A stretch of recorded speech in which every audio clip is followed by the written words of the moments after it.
黄巾の乱から董卓が権力を握るまでの間は5年間。この5年間は各地で相次いで反乱が発生し、各地の地方長官がその対応に追われていた時代だ。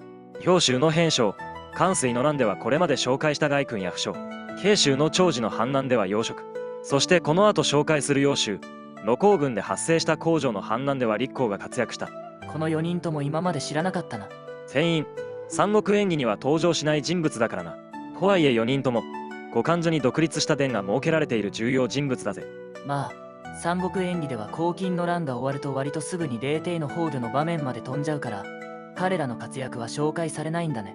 そうだな。だけど彼らの活躍は後の群雄割拠の時代の伏線にもなっている。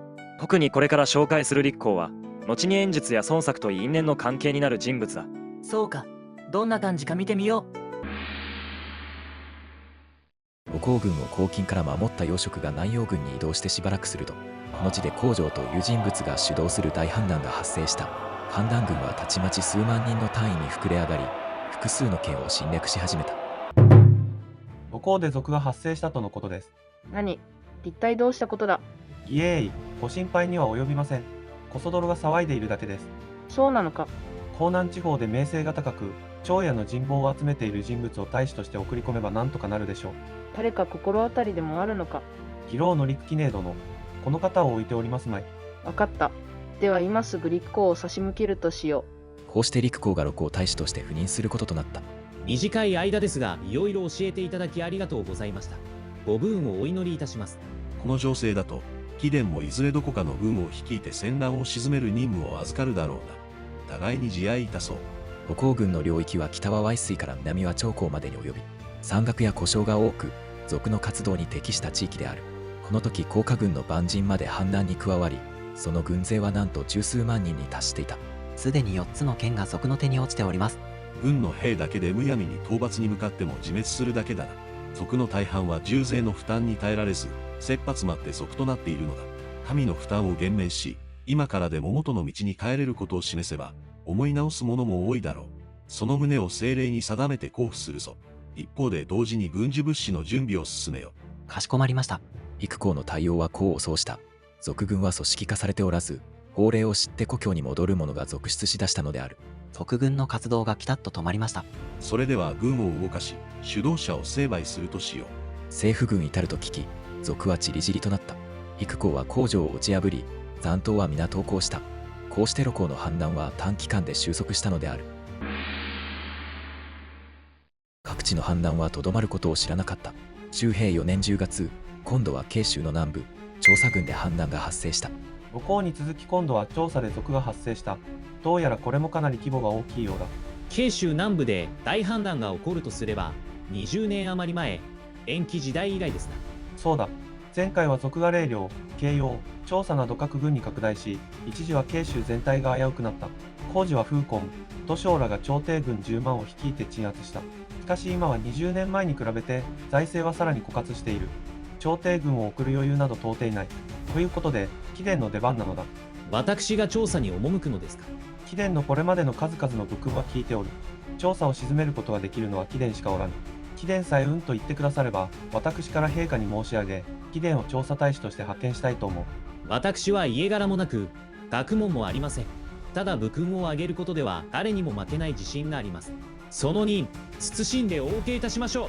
昔であれば、彼のような家柄も学問もない人物が調査軍のような大軍の大将をいきなり任せられることはなかっただろう。しかし時代は変わっていた。孫権は調査に赴任し、反乱討伐に当たることになった。賊軍は1万数千人おります。隣の軍にも賊軍に呼応する者がおるようです。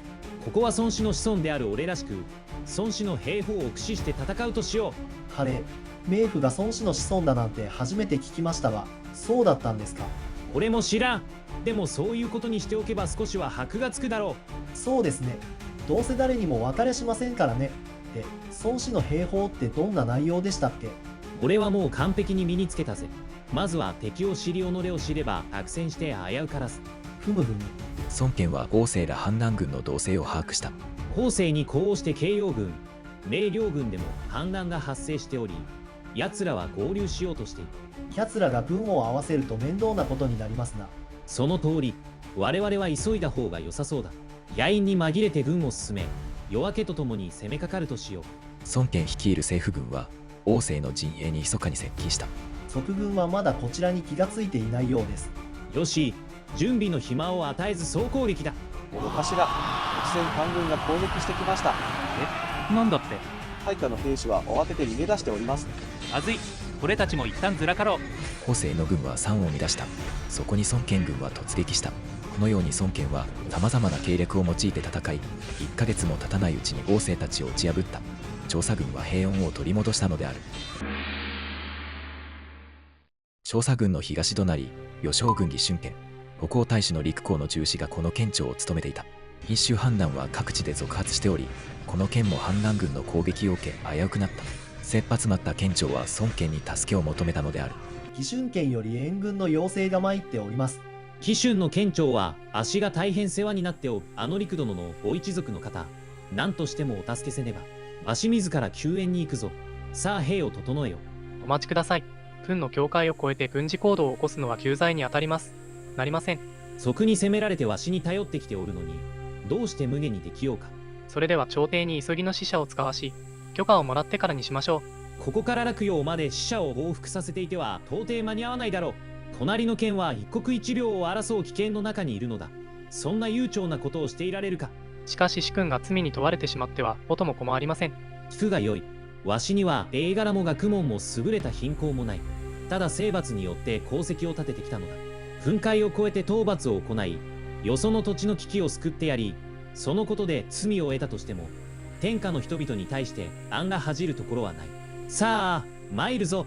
孫権は完全として軍を進め、州軍の境を越えて救援に赴いた。側徒たちはこれを聞いて逃亡し、義春県は危機を脱したのである。しかしこの時、慶陽軍、米両軍の反乱はさらに拡大していた。このために慶州志士の王英が慶州南部の軍の兵と共に討伐に当たることになった。足柄屋の大通用じゃ。栄領、慶陽は韓国とかいうものが将軍を自称しており、その他州庁、各関、そばなどがそれぞれ軍を擁しているようです。おい、はは、この大使の相手はそなたに任せた。はは、わしのような名族の当主が、このような増票上がりと対等に付き合っているという噂が流れては、わしの名が汚れてしまうでな、ほほほ。ああ、なんだと。何ですかあの慶州志士は。あんな無礼な口を聞く男、初めて見たぞ。反乱を鎮圧することが先だ。余計なことは気にするな。はっ。慶州志士の王英は、牢屋の名族、王氏の出身であり、家柄のない武官に過ぎない尊敬を軽んじていたのである。そんな王英は周囲との軋轢が絶えなかった。今回の軍事行動に参加している武領大使の総員との関係も思わしくなかったのである。今回あの慶州志士からこのような扱いを受けており、大変不服に思っているのです。大江め、家柄ばかり自慢しようって、あんな男に慶州を任せておけるものか。まあ、実績を上げて黙らせてやりましょうぞ。このように討伐軍を率いる王英と孫権、総員の間には大きな亀裂が生じていた。政府軍はまず州庁の討伐に向かった。冥府、賊が前方の平野に陣営を構えております。よし、帝府、関東。はは。お前たちはそれぞれ1000の兵を率いて左右の森に潜め、わしが正面から戦いを仕掛ける。合図とともにお前たちは敵の側面をつくのだ。かしこまりました。よし、残りの軍はわしについてこい。突撃だ。孫権は先頭に立って突撃した。その勇猛さに勇気を駆り立てられ、兵士たちは奮戦した。押し返せ。今だ。旗を振って合図せよ。よし、我らも突撃だ。激戦の末、反乱軍は完全に崩壊した。冥府、敵軍は壊滅しました。よし、これで民も安心できよう。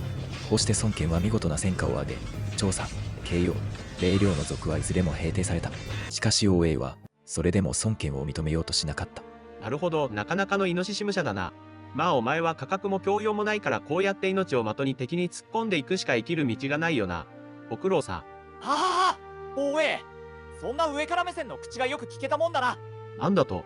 賊を撃ったのは孫大使だ。ありがとうございますの一言ぐらい言ったらどうなんだ。家柄しかない。中身が空っぽなお前ごときが偉そうにするな。この俺様に恥をかかせよって貴様だけは許さ。